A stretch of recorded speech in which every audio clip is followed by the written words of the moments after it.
Sur ces images, le ministre saoudien des Affaires étrangères accueille son homologue égyptien. Avant le coup d'envoi ce dimanche d'une réunion du Forum économique mondial à Riyad, plusieurs leaders de pays arabes se sont réunis. Au menu des discussions, une possible trêve entre Israël et le Hamas à Gaza.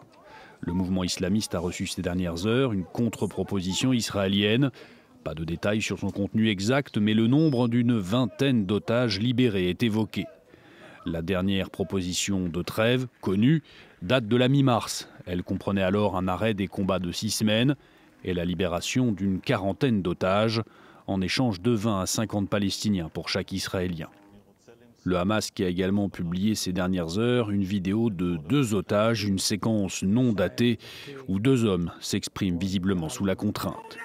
Les familles des otages, justement, se sont rassemblées comme chaque samedi à Tel Aviv pour réclamer la libération de leurs proches. Un possible accord était dans toutes les têtes. Je pense que le Hamas signale qu'il est prêt à conclure un accord et qu'il essaye de faire pression sur le gouvernement israélien ainsi que sur le public pour qu'il parvienne à un accord. Je ne pense pas que cela exerce une pression suffisante sur Netanyahou, car d'autres éléments peuvent l'influencer. Je suis sûr que cela crée une certaine forme de pression, mais je ne pense pas que ce soit cela qui va faire pencher la décision d'un côté ou de l'autre.